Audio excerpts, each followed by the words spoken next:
আল্লাহু আল্লাহ,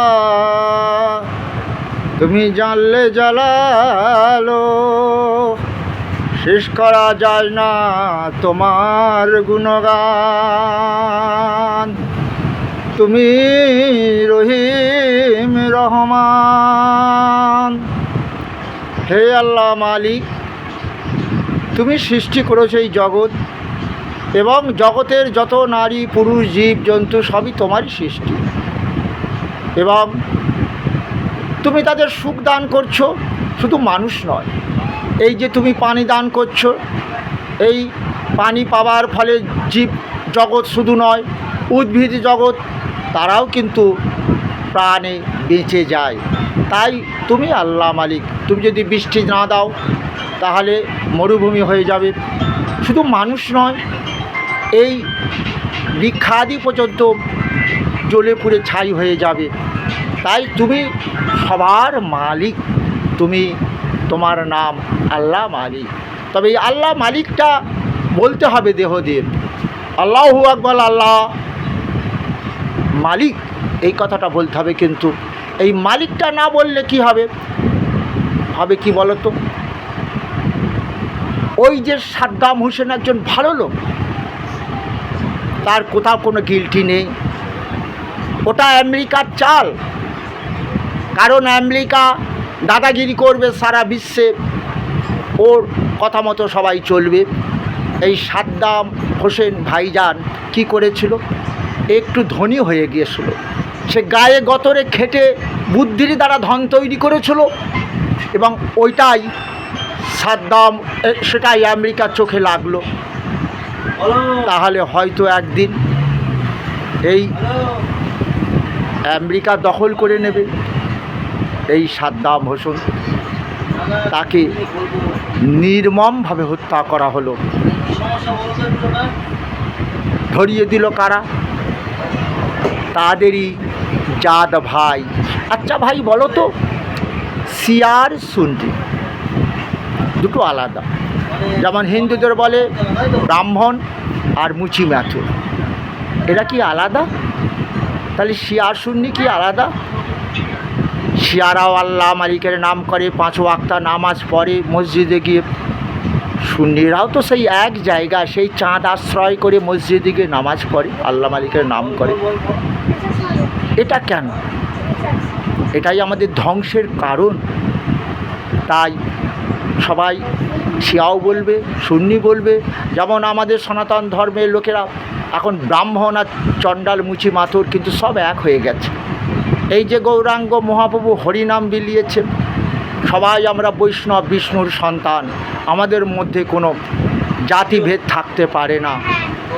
এটাই কিন্তু হয়েছে, যার ফলে আজ মুসলিম কান্ট্রি তোমরা সবাই আমেরিকার বিরুদ্ধে আন্দোলন করো। কারণ এ খতরনাক। একদিন জাপান পরাধীন ছিল, এই অ্যাটম বম আবিষ্কার করে জাপানের জনবহুল এলাকায় এই অ্যাটম বম পরীক্ষা করেছিল। কিন্তু এটা কি ধর্ম? অ্যাটম বমটা পরীক্ষা করবে জনবসতিহীন কোনো মরুভূমির প্রান্তে। কিন্তু এ কী করলো তারা? এদের বিরাট অহংকার, এরা দাদাগিরি করে, দাদাগিরি করব, কিন্তু দাদাগিরিও একদিন বন্ধ করে দেবে সে আমার আল্লাহ মালিক। গত বছর দেখেছ ওদের দাবানলে ধ্বংস হয়ে গেছে, ওরা করোনা ভাইরাসে মহামারীতে ধ্বংস হয়ে গেছে। কিন্তু এরা খ্রিস্টান নয়, এরা যিশুর সন্তান নয়। যিশু এটা বলেনি, সে বাইবেলে বলেছে যে জাত নয় পাত নয়, আমরা গডের বা ঈশ্বরের সন্তান। ওরা গড বলে, বাংলা হলো ঈশ্বর সন্তান। তাই তারা কি বলেছিল? একটা ভগবান যিশুর গল্প শোনাবো তোমাদের। আজ কি শোনাবো? সেই গল্পটা কি? একজন গুড সামারিটানের অধিবাসী, তিনি পথে ভ্রমণ করছেন, একটু দেখলেন একটা ব্যক্তি একজন ব্যক্তি পড়ে আছে একটা খানাতে বা ডোবাতে আহত অবস্থায়, তার কাছে গেলেন, উনি বেঁচে আছেন।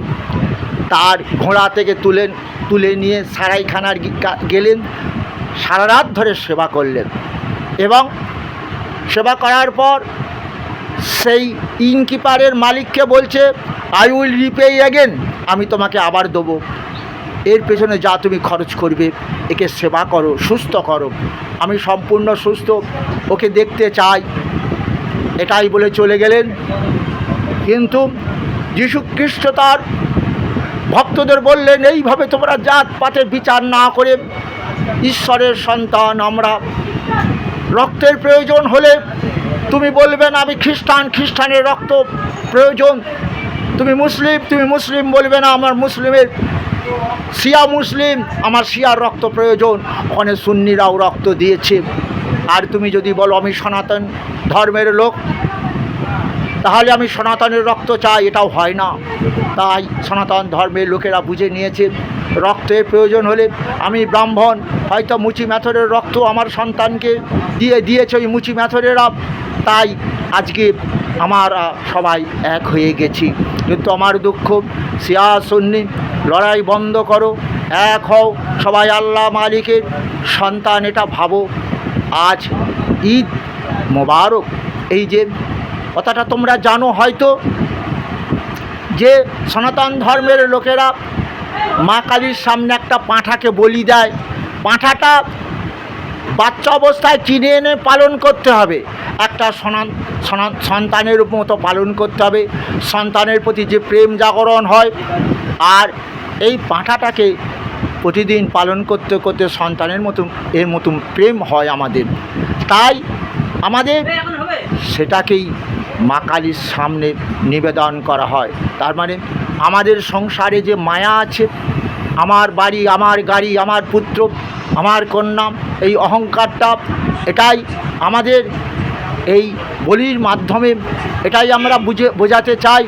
মায়া জগতে আমরা মোহিত হব না, আমার ঈশ্বর অর্থাৎ ভগবান শ্রীকৃষ্ণ ছাড়া সবই মিথ্যা। তাই মুসলিম ভাইয়েরা তারাও আজকে যে পশুটা বলি হবে, সেই পশুটাকে বাজার কিনে আনতে হবে, ছোটো অবস্থায় বাচ্চা অবস্থায় কিনে এনে থেকে পালন করতে হবে, পালন করে সেই পশুটাকে আল্লাহ মালিকের কাছে নিবেদন করতে হবে। কেন?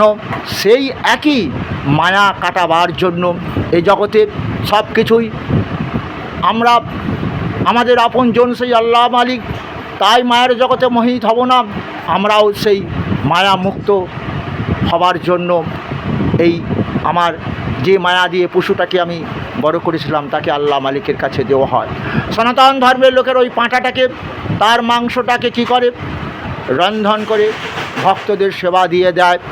মুসলমান ভাইয়েরাও সেই তার প্রিয় পশুটাকে বলি দিয়ে সবাইকে প্রসাদ স্বরূপ, প্রসাদ বলবো না, তারা হয়তো মুসলিমেরা প্রসাদ বলে না, সেই এটাকে হয়তো আমি দেখেছি গরিব দুঃখীদের মধ্যে সেই পশুর মাংসটাকে বিতরণ করা হয়, শুনতে পেয়েছ।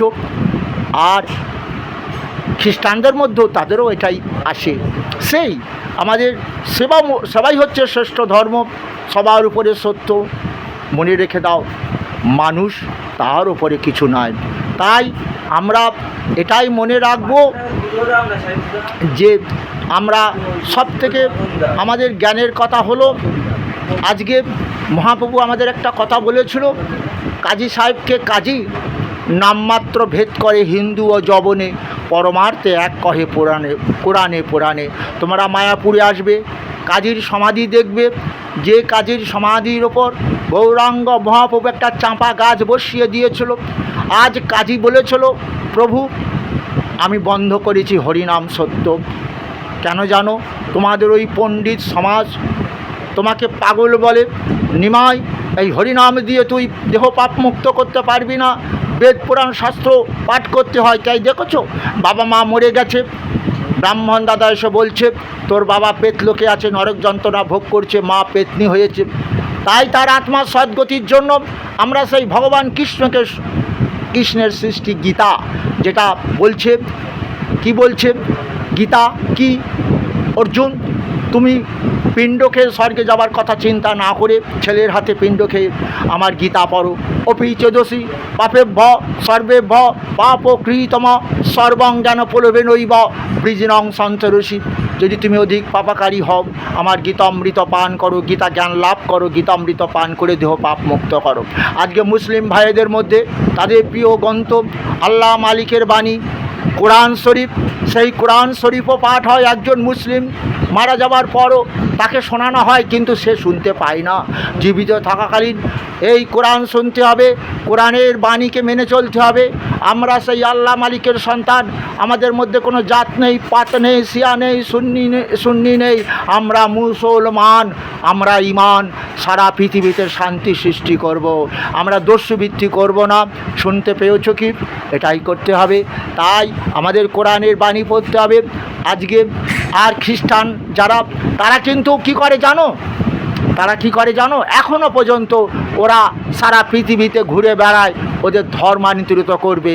বিশেষ করে ভারতবর্ষ, ওদের অনেক লোক গরিব আছে, এই গরিবানার সুযোগে তাদেরকে খ্রিস্টান ধর্ম বেলাচ্ছে। এটা যিশু বলেনি। যিশু বলেছিল জাত নয়, পাত নয়, ধর্মান্তরিত নয়, সেবাই হচ্ছে শ্রেষ্ঠ ধর্ম। এটাই আদর্শ কথা।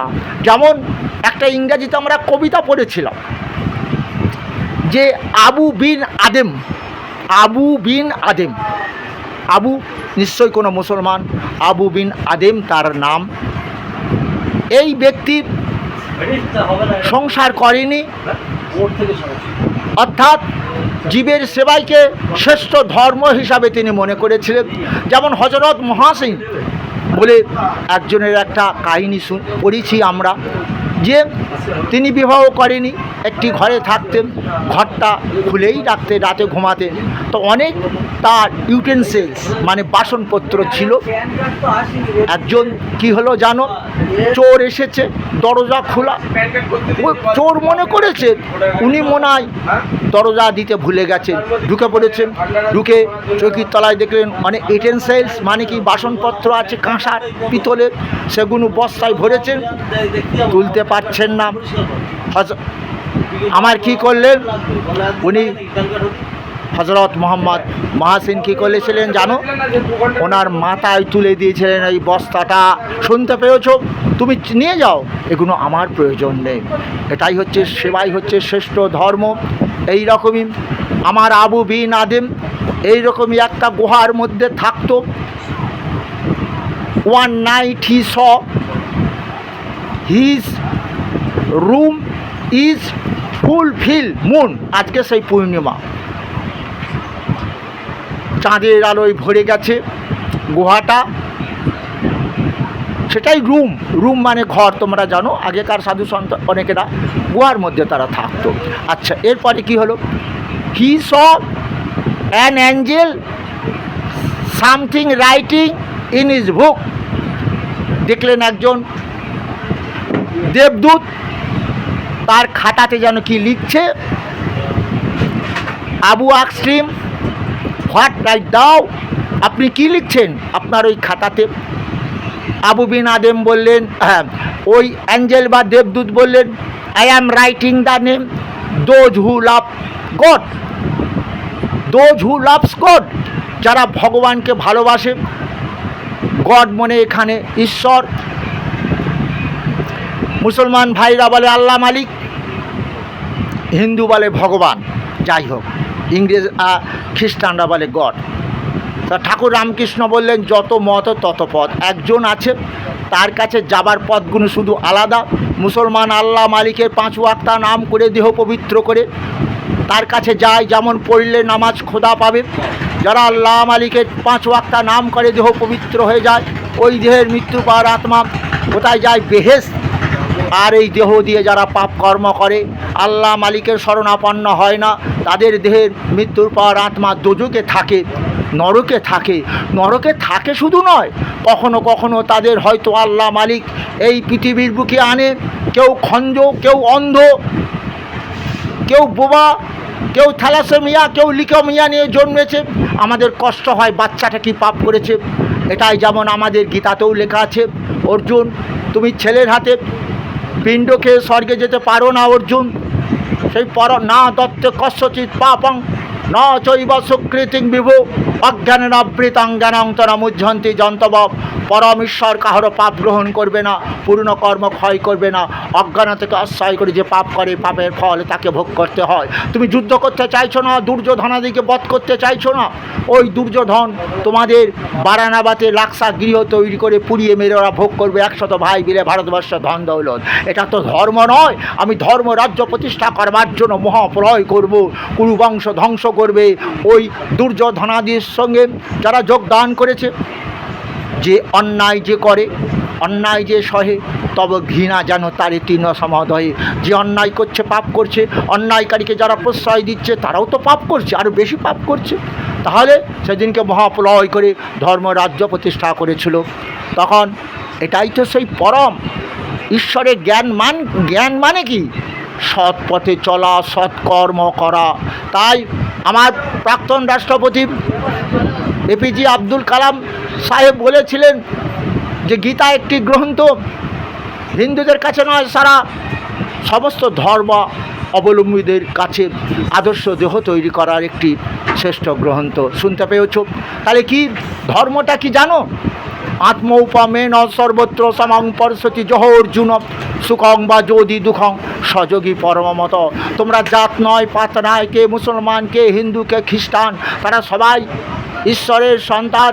হিন্দু বলছে ঈশ্বরের সন্তান, মুসলমান বলছে আল্লাহ মালিকের সন্তান, এবং খ্রিস্টানরা বলছে গডের সন্তান, ঈশ্বরের সন্তান। যিশু বলেছিলেন আমি ঈশ্বরের দূত, আর আল্লাহ মালিক স্বয়ং সৃষ্টিকর্তা পালনকর্তা। আমাদের কৃষ্ণ তিনিও সৃষ্টিকর্তা পালনকর্তা। ওই যে বললেন মৃত্যু সর্বহরস্ব অহম উদ্ভবস্ব ভবিষ্যতম। আমি কৃষ্ণজীবের মৃত্যু দিয়ে থাকি, ভবিষ্যতে আত্মা দিয়ে নূতন করে দেহ তৈরি করি, আমি কৃষ্ণ। তাহলে এসো সেই আবু বিন আদেমের কাছে আবার যাই। তাহলে আবু বিন আদেম কি দেখলো?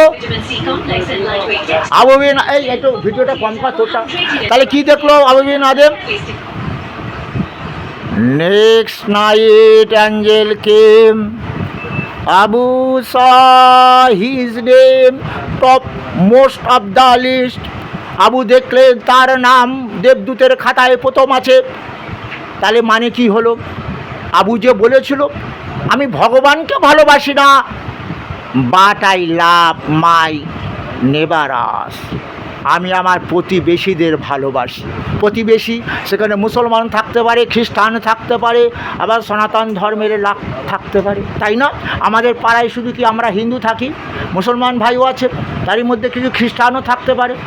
হরে কৃষ্ণ। তাহলে এটাই ধর্ম আসল। এসব আমরা মানুষকে ভালোবাসবো। আমরা মুসলমান ইমানরা সারা বিশ্বে শান্তি স্থাপন করব। শিয়া সুন্নি দ্বন্দ্ব থাকবো না। আমরা অন্যায়কারীকে, অন্যায় যে করে তার বিরুদ্ধে আন্দোলন করব এবং তাকে জানিয়ে দেবো সবার উপরে সত্য, মানুষ সত্য, এর উপরে আর কিছু নাই।